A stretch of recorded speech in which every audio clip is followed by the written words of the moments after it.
That is hard because I got a mouth and sometimes I want to be sarcastic and I want to talk back. Sometimes I do.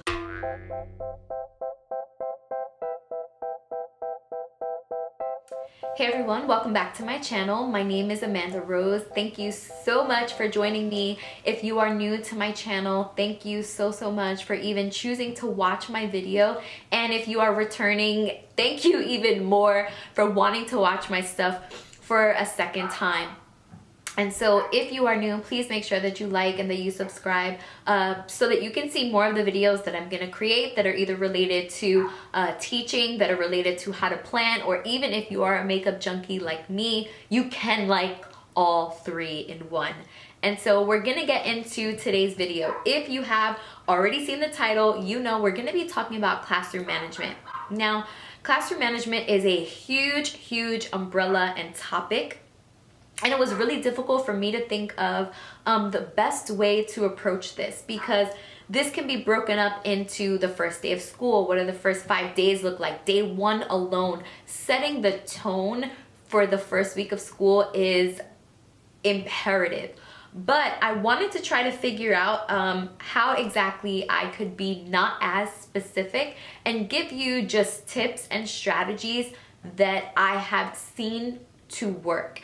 And what I've noticed is that when we were in college, you heard of all of these like rinky-dink strategies on how to deal with classroom management. And you know, your courses were great when it came to pedagogy and when it came to learning all these different things on how to write lesson plans and being an expert in your content. But the classroom management stuff, yeah, right. I did not learn that in college. I learned that in the trenches. Can I get an amen? Like, I learned that in the field. I learned that like being thrown into the classroom and not knowing what to do. And it was honestly trial and error, and also help from my fellow teachers. Like, I've had friends that have just given me strategy after strategy, advice after advice that have saved my life. And so today I want to share with you guys 5 tips or 5 ways to improve your classroom management. So number 1, allow students to practice behavior expectations. One of the biggest mistakes I made as a teacher was expecting behavior but never allowing them to practice the behavior that I expected. You have to walk them through and allow them to practice these behaviors, because when they don't do it, you can get mad at them for not giving you what you expected because you didn't give them the opportunity to practice. One way I love to do this is when it comes to pair talk. So think pair share is like the technical, right, term for it. So one strategy that I love to use when students are working in pairs is music. Having music play like really low, or setting a timer. I love using timers on the board as well. And once the music stops, then talk time is over. And these are things that you practice with like really low stake assignments. So one thing that I love to do is use a timer for like 90 seconds. Talk with your partner about what you just wrote down as far as this answer goes. The 90 seconds are up on the board and the countdown is there so the students can see how much time they have left. The teacher circulates around the room, and then once the timer goes off, thank you Google for the countdown timer, it will make like a little noise or like a little alarm. Once that alarm goes on, you remind the kids, okay, once you hear that sound, I need everyone to stop talking and face forward. Stop talking and face forward. And you practice this throughout the day, throughout the week, so that students just become accustomed. It sounds bad to say, but you're almost conditioning them to respond to that siren, or that alarm, I should say. So I do this all the time. Pair work, you hear it, that means we stop talking. Group work, we hear it, that means we stop talking. It's also so good because then you don't have to scream over the classroom every single time you're trying to get their attention. How many times is like, oh, I only want them to work in groups for 10 minutes, 10 minutes is done, and then you're like, can I get everyone's attention? Hello, I'm trying to get everyone's attention. And it's like, how annoying is that? How many times a period can you really do that? But if you condition them to respond to the alarm, then you don't have to say that. It might have to just be once or twice. Hey guys, you already know what that sound means. I need everyone's attention. But you have to give them opportunities to practice that. Number 2, I love rewarding positive behavior. Now, because I have seniors, I'm very limited on the type of behavior that I will reward, because honestly, for me, my expectations for you as a functioning teenager, almost adult, are so different from someone who's a little younger, 13, 14, or even middle school age. So I like to reward positive behavior with, in my school, we have something called North Stars, and you can write a North Star for a student for anything that they did. Oh, great participation today, always adds such joy to the classroom. I love how insightful you were today. And the students are entered into a raffle, and they can win something if their name is picked from the little raffle based on how many North Stars that they received.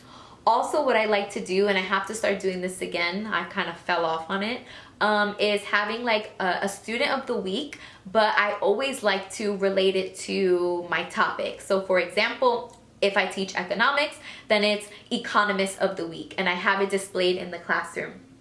And I usually buy them like a nice little pen, or just something to be like, thank you, I recognize everything that you've done this week. If it's for a government class, then I call them the politician of the week. If it's for current events class, then I call them the journalist of the week. And so I have different titles based on their specific subject of the class, and that's one way also that I like to recognize them. So obviously, or definitely, rewarding positive behavior would be number 2. Number 3, correcting negative behavior. You have to correct wrong behavior. One of the biggest things when I started teaching was I was scared to correct their behavior. I was afraid of how they were going to respond to me.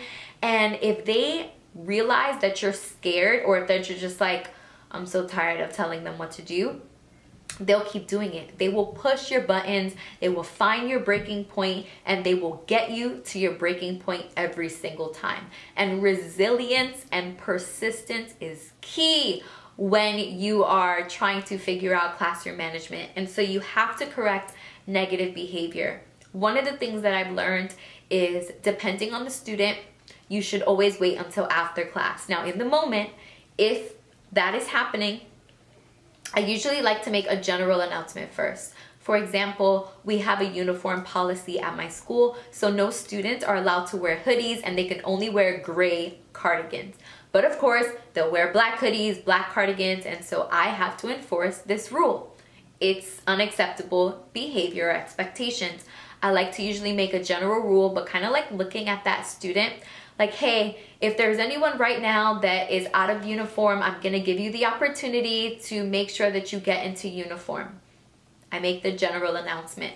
If that student still does not do the right thing, or if they don't take off their sweater, while students are maybe copying down notes or working on an assignment, I will go to that student quietly, just tap on the desk and be like, hey, your cardigan, it has to come off. Hey, your hoodie, it has to come off. Hey, I need you to put away the food.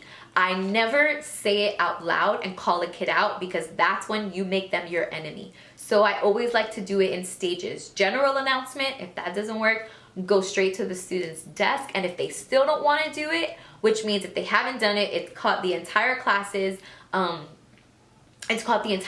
attention, I will wait until the end of class. And I still won't even say, hey, I need to see you after class. I usually take a Post-it note and I just write it on the Post-it, stay after class, and as I'm walking around the room, stick it on the desk, and they read it, and that's it. I try not to make anything a big deal and draw a lot of attention to the student, because if they're being defiant, then I don't want to fuel their behavior. And that is such a big mistake when it comes to classroom management, getting into fights or battles with the student. They always want to win. And as I guess my kids would say, they want to show face, right? And so they don't want to be embarrassed in front of their peers. And so you always have to diffuse the situation. I've learned that I have to be a peacemaker in the classroom. And that is hard, because I got a mouth, and sometimes I want to be sarcastic and I want to talk back. Sometimes I do, but you want to always be a peacemaker. And so making sure that you correct negative behavior in stages, but always correct the behavior. You have to let them know, hey, I see you. I see what you're doing. You're not invisible, and I'm calling you on it. Number 3, always give them a choice. With classroom management, always give them a choice. Now, it might not be choices that they want, but it is still a choice. So for example, no cell phones are allowed out in my class or really in our school. But again, the kids are always doing it. They're addicted to their phones. I mean, think about it. Even us, we can be addicted to our phones. So I try to be as sympathetic as possible, but ultimately the rule still has to be enforced and it still has to be followed. I need you to put your phone away. I already made a general announcement. I need you to put it away. Not under your leg, not in your pocket. I need you to put it away in your bag. Fine. If that kid does not want to put it away, I will ask for it. Now, here's where the fight begins, and here's where you have to give the choice. Remember, you're always giving them a choice, so you always throw it back on them. It's never, give me your phone. It's always, give them a choice. Hey, you can either give me your phone, or I can call the dean to come and take your phone. It's your choice. You gave them a choice. They might not have liked the choice that you gave them, but it's still a choice. I will take your phone, or I will call the dean to take your phone. And 9 out of 10 times, they will give you the phone. They might ask, can I get it after class? And I'll say, I'll decide based on how well you do right now.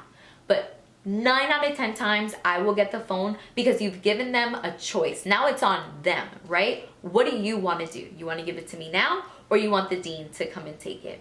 But the ownership, always, I've learned with classroom management, ownership always back on the student. You chose to do this. You, not me. I'm not the enemy. I'm not the bad guy. You chose to do this. 5 would be stay consistent. Classroom management never dies. You have to be consistent. We had a professional development last year, and the woman that came and spoke about classroom management said this, and I'll never forget it. Classroom management as a train and train tracks. The train is the content, and that's obviously like what you want kids to learn. You want them to move along throughout the course of the semester. And the classroom management rules, procedures, those are the tracks. If the tracks do not continue, then you cannot teach. Then the train does not move forward. And so often we think, well, I taught those things in the beginning of the year, and so now let me just go on with our content. And that is a huge, huge error. You always have to be enforcing classroom management. You always have to be enforcing the train tracks so that you can get through content.